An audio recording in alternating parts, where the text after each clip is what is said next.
How was your thing, जैसे अभी तैयबा ने बताया कि खीर बनानी पड़ी और मुझे नहीं समझ आया, तो क्या आपको भी ये फेस करना पड़ा कि बिहेवियर्स को खुद ब खुद ही एक्सप्लोर करो, खुद ही समझो, और किस तरह से? मेरा ये था कि मेरे जैसे फैमिली बाहर थी तो हम ट्रैवल करते रहते थे, तो मैं घर में अम्मी के साथ शुरू से बहुत हेल्प कराती थी खाने में या घर मैनेज करने में। फिर मेरी होमिक में स्टडीज़ थी, होम मैनेजमेंट एक हमारा सब्जेक्ट होता था। वो मैं कहती हूँ कि वो इतना अच्छा हमने सब्जेक्ट पढ़ा था कि वो कंपलसरी होना चाहिए लड़कों के लिए भी और लड़कियों के लिए भी, कि जिसमें आपको पता चले कि होम मैनेजमेंट कैसे होता है। उसके साथ एक एडिशनल एक चीज़ और ऐड होनी चाहिए कि आपने अपने मूड्स कैसे हैंडल करने हैं, यानी कि मतलब इमोशनल मैनेजमेंट होनी चाहिए। मतलब ये दो चीजें जब आप खाली अपने मूड्स की नहीं, बाकी भी थोड़ा समझ आनी चाहिए, उसमें जर्नल आ जाएगा ना। होम मैनेजमेंट में जैसे आपको सारी चीजें लेके चलनी है ना, उसमें किचन से लेके आपको अपने ट्रैवल एक्सपेंस और ये वो उसमें हमें सिखाया जाता होता था। तो इसमें मुझे जब आई ना तो मुझे इतना मुश्किल नहीं लगा, वो चीज़ें मैं कर सकती थी। लेकिन रवैयों के लेवल रवैयों पे मुझे थोड़ा डिफिकल्ट हुआ, क्योंकि मैंने कभी फैमिली पॉलिटिक्स देखी नहीं थी, क्योंकि I used to live in Saudia. तो वो मुझे पता ही नहीं था कि होता क्या है बेसिकली, ज़्यादा इश्यूज किस बात पे होते हैं, लोग किस बात पे नाराज़ होते हैं, या ससुराल में मैटर्स कैसे होते हैं। ठीक है, तो वो मुझे शुरू में बहुत स्ट्रगल फेस करना पड़ा, और वो मुझे लगता है हर लड़की करती है। जॉइंट फैमिली में रहने के बावजूद भी मेरी अम्मी ने अपने अगर कुछ फेस किया होगा ना तो उन्होंने मुझसे कभी डिस्कस नहीं किया था। तो मुझे नहीं पता था कि उनके कोई सास से या नंदों से या मेरे फादर से कभी उनको कोई प्रॉब्लम हुई है। तो मुझे लगता था कि सब ऐसी खुशी मिलजुल के हमेशा रहते हैं, ये नहीं वो आपके सामने कभी नहीं हुआ था। अच्छा, मैं पॉइंट आउट करना चाह रही हूँ खास तौर पे आपके और आपके हस्बैंड का जो रिलेशनशिप था वो किस तरह का, और उसके अप्स एंड डाउन्स को आपने कैसे मैनेज किया, वो किस तरह का था और क्या था? सबसे ज़्यादा जो हर्टिंग चीज़ थी, बगैर अपनी गलती पता होए, आपको पता अगला नाराज़ है और वो रियलाइजेशन के अच्छा कुछ देर बाद पता लगता है कि उसके मूड से कि वो नाराज़ है और आपको अपनी गलती भी नहीं पता और आपको उसको मनाना भी नहीं आ रहा, क्योंकि आपको पता ही नहीं कि मैंने क्या चीज़ करेक्ट करनी है। वो खुद ही जब उसका वो फेज आउट होगा, उसने नॉर्मल होना है। तो उस ड्यूरेशन में मेंटल ट्रॉमा से जो आप गुजरते हैं कि ना आपको कुछ बात कर रहा है कोई, ना आपको कोई कुछ बता रहा है, आप इधर बैठो या आप बाहर जाके बाकी लोगों में बैठो, आप उसे टाइम दो या ना दो, मतलब आपको अपनी एग्जिस्टेंस पे क्वेश्चनिंग आना शुरू हो जाती है और समझ नहीं आती कि मैंने इस चीज़ को हैंडल कैसे करना है।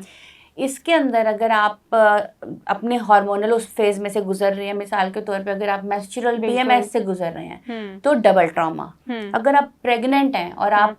ने कंसीव किया हुआ है और आप बेबी के साथ हैं और उस सूरत हाल में आप और डाउन होते हैं, you need love, you need attention, वो नहीं मिल रही, तो आप और ट्रॉमा में चले जाते हैं। और तीसरी चीज़ ये है कि अगर आपको सब कुछ करने के लिए, क्योंकि मुझे कुछ नहीं आता था, मैंने सिर्फ अपने हस्बैंड को खुश करने के लिए हर चीज़ सीखी, चीज़ें मैनेज करना, घर मैनेज करना, कुकिंग करना, गेस्ट्स को हैंडल करना, मुझे कुछ नहीं आता था। मैंने सब कुछ सीखा कि वो खुश हो जाएं, वो मुझे अप्रिसिएशन मिले, मुझे वैलिडेशन मिले। तो उस वैलिडेशन की और उस अप्रिसिएशन की जो तलब है, अगर वो भी आपकी नहीं पूरी हो रही और आप डिप्राइव्ड हो, तो वो ट्रॉमा। तो this makes your mind blank, it completely shuts of, कि आपको नहीं समझ आ रही कि मैंने कैसे अपनी एग्जिस्टेंस को प्रेजेंट करना है, एक्सेप्ट करवाना है, और मैंने कैसे हैप्पी होना है। There is complete loss of happy hormones in your body, and this leads to stress, depression, anxiety, stress hormone release, बिल्कुल वर्थलेसनेस। मतलब आप वो नहीं होता कि आपने सारे सवालों के जवाब याद किए और एंड में पता लगा सवाल ही बदल दिया। हमारी सोसाइटी में तो वैसे भी वेंट थ्रू दिस हमेशा। हमारी सोसाइटी में वैसे भी लड़की को उसके ससुराल में जाके अनवर्दी ही कहा जाता है, मतलब तुम्हारी कोई वर्थ ही नहीं है, तुमने ये नहीं किया तो तुम पीछे से सीख के नहीं आई। उसको बार बार उसके कॉन्फिडेंस को शैटर किया जाता है, और ये समझ नहीं आ रही होती उन लोगों को कि वो एक इंडिविजुअल बंदा जो अपनी पूरी फैमिली छोड़ के आप लोगों के साथ एडजस्ट होने की कोशिश कर रहा है, आपके ही नस्ल पाल रहा है ना, आपकी बड़े उसने बच्चे बड़े करने हैं ना, नस्ल को बड़ा करना है। जब आप उसको मेंटली इतना ट्रॉमा से गुजारोगे तो आपकी आने वाली नस्ल ही डैमेज होगी। और ये मैच्योरिटी लेवल अब मुझे लगता है कि आ जाना चाहिए, क्योंकि ऑलरेडी को पाकिस्तान में जो फैमिली स्ट्रक्चर है जिस तरह डैमेज हो चुका हुआ है ना ये हमारे ज्वाइंट फैमिली सिस्टम के चक्रों में, मैं ये नहीं कहती कि आप अलहदा अभी से घर लेना शुरू कर दें, आप बाउंड्रीज तो रख सकते हैं ना, बिल्कुल बिल्कुल आप बाउंड्रीज क्रिएट करें, और ये एक मर्द का काम है,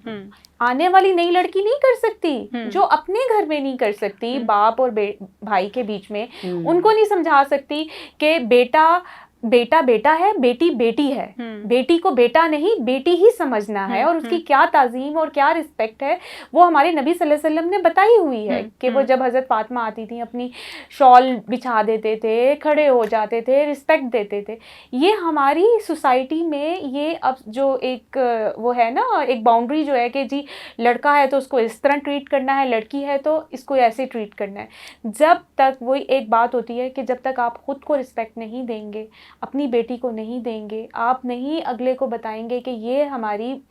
इस बच्ची की ये रिस्पेक्ट है, ये उसकी बाउंड्रीज़ हैं, इतना खुश रखना, आपकी ये बाउंड्रीज़ हैं, आपने हाथ नहीं लगाना, फिजिकल अब्यूज़ नहीं करना, मेंटल अब्यूज़ नहीं करना, ये लाइन बाउंड्रीज़ आपने क्वेश्चंस करने हैं।